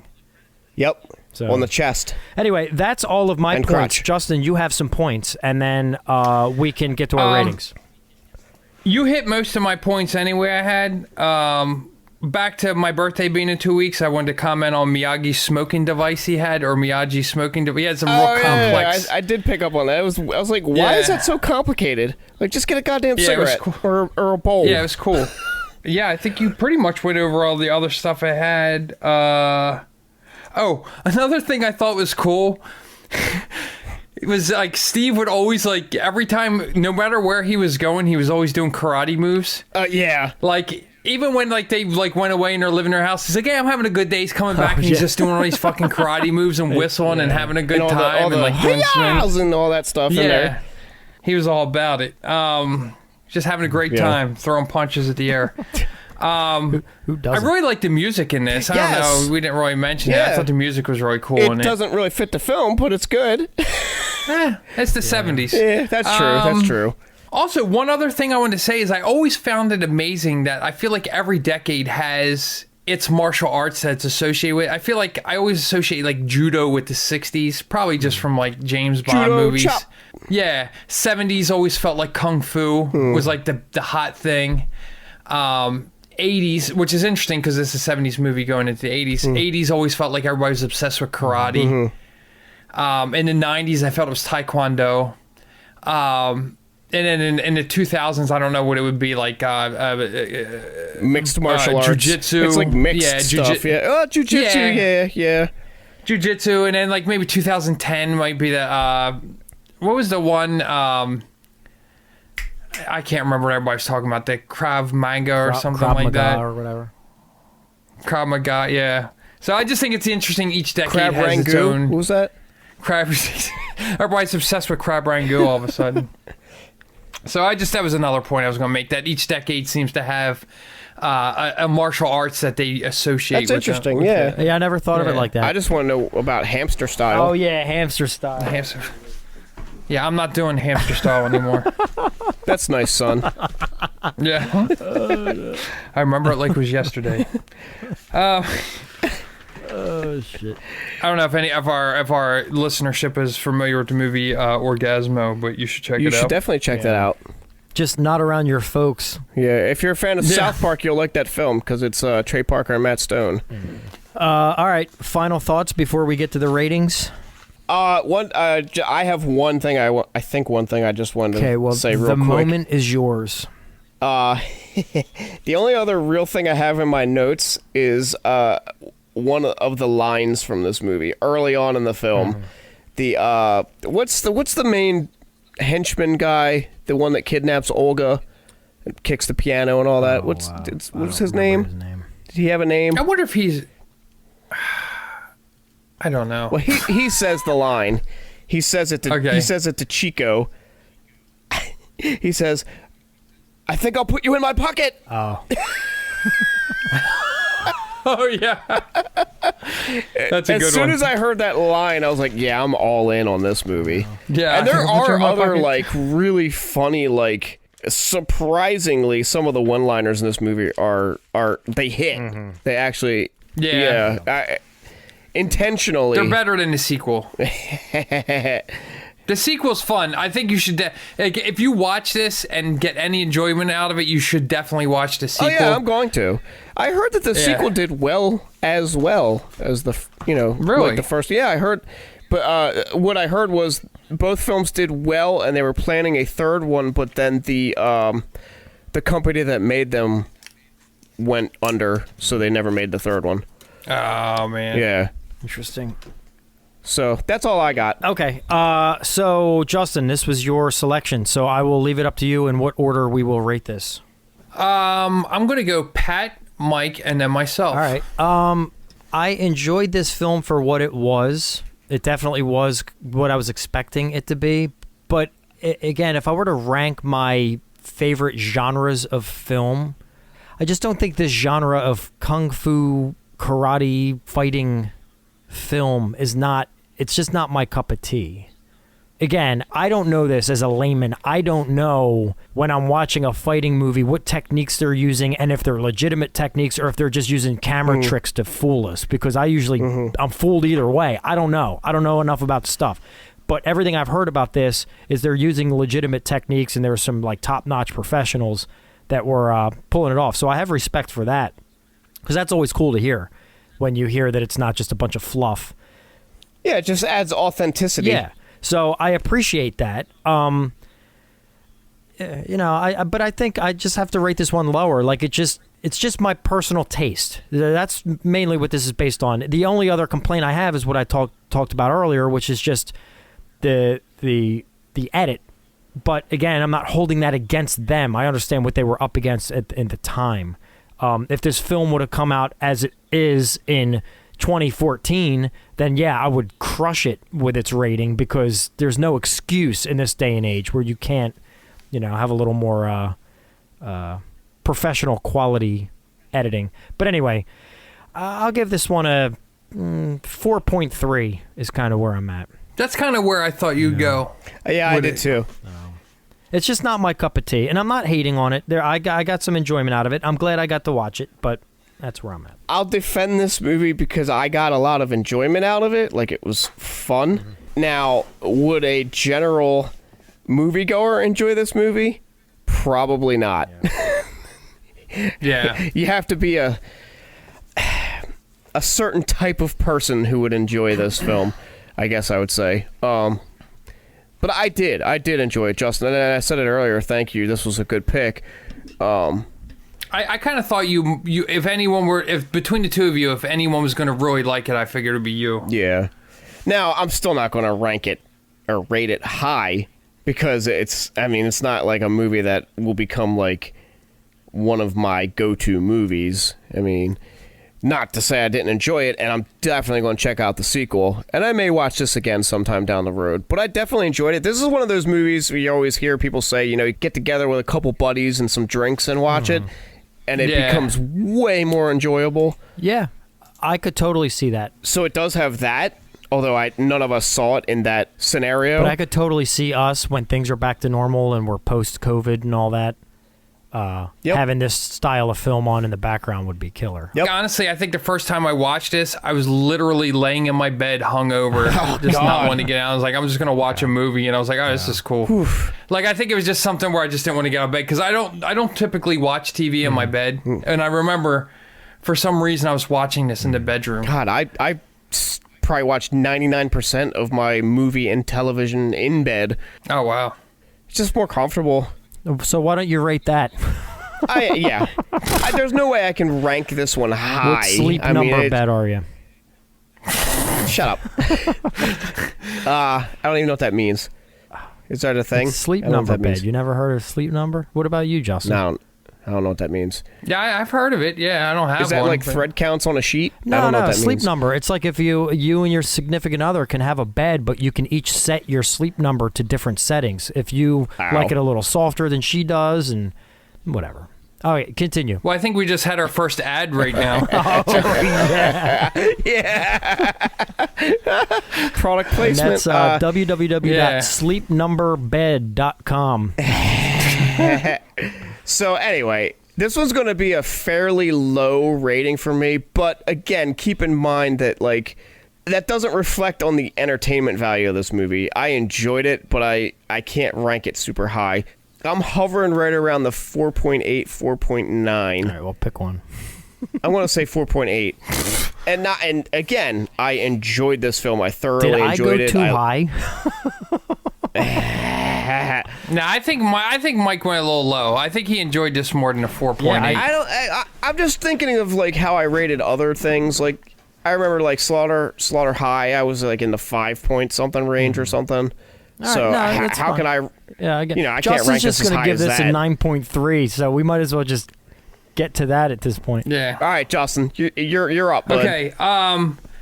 I enjoyed this. It kind of came out of nowhere. I was happy to see it. I really like action films, especially martial arts films, but I'm not like, I couldn't tell you, like, I'm not real well versed in it. I enjoy watching You enjoy them. them, but you're not a connoisseur. Exactly. Yeah. So actually, I have my buddy Dave at work. I always hit him up. I'm like, yeah, what are the action movies to see? What's So he's like my action movie guy. So I'm kind of with you on this, Justin. Yeah, so he hits me up, and I really enjoy him. I just don't know a whole lot about him. So I was like happy to find this, and it was fun. I liked the kind of made me think about like other movies that come out in the 80s and 70s, and I used to really like kung fu movies back in the day. Like I said, I used to watch them with my mom on Sundays or whatever day it came on. I don't know, it's just an extension of that. I enjoyed it. It was fun. It was weird. Yeah. Which was what really drew me in. When I saw it was like some desert castle in Africa that some Nazi dude was getting a fighting force in, I was like, I'm all in on that. I really enjoyed the fight scenes and the karate and all that. Steve Hunt, James Ryan, his fucking muscles are incredible for like such a sinewy guy. Oh yeah. I was really sad to see Charlotte Michelle was not in anything else, because she's like, not that she was an amazing actress, but like, it was just like she did the job she had to do. Plus, she's gorgeous. Yeah, she had gigantic eyes. Yeah. That is surprising. That's her only role.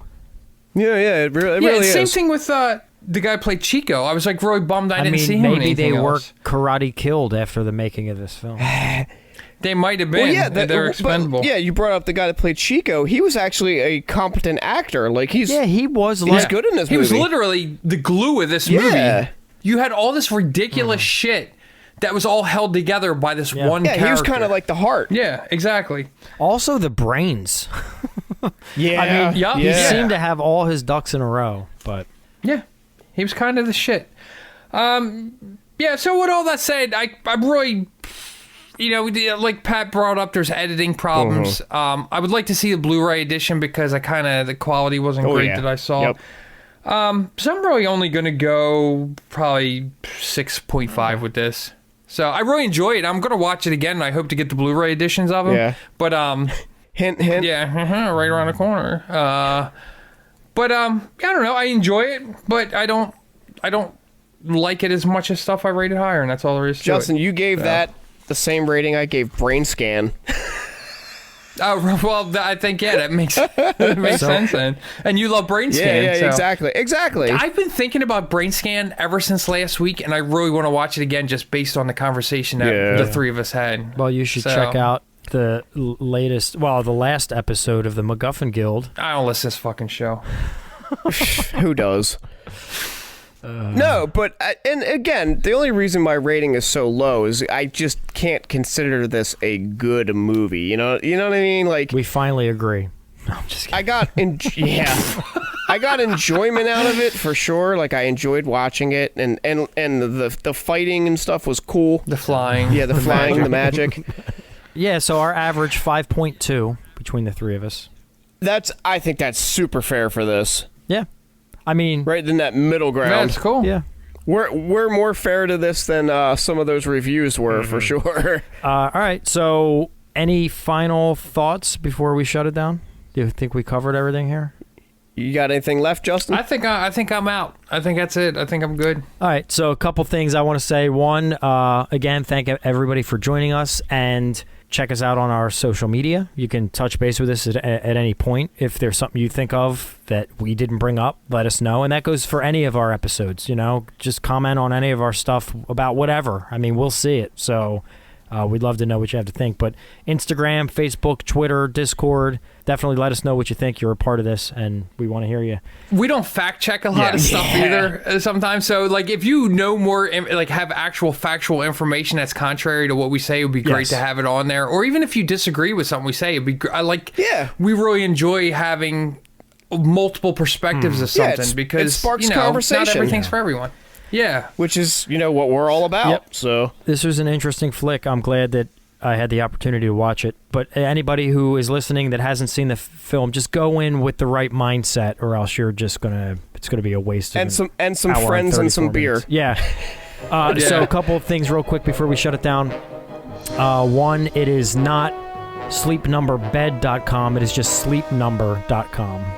So check that out. All right, That's I'm good. waiting for our check. And the other thing too, my co-host Justin Jones, again, always a pleasure, and our Steve Buscemi, our Oliver Platt, our Stephen Root, our Brian Husky, our Scoot McNary, our Danie Trejo, Mike Antonio. I want to make sure everybody, I'm totally Danie Trejo. Way to go, DJ Squall. So anyway, No, I'm Danie Trejo. That's who I pick. yeah. Well, always a pleasure, guys. Thank you for being a part of this. Yeah, man. Look forward to seeing you guys every week. Yeah. Or at least chatting virtually. Yeah. Pat, you want to tell us what we're doing next week? What are we doing? Oh yeah, Under the Skin, 2013. Ooh, longer than I thought. 8 years ago. Yeah, 2013 with Wow, Scarlett ancient. Johansson. I don't like old movies. We shall see. All right. Yeah, that'll be So- fun. All right. Yeah, that's all we have. So, Justin, Mike, thank you, and we'll see you next week. Howdy. Peace. Adios, amigos. I raised you better than this. Give me back my fucking dog. You me. Candy cane. I'd me.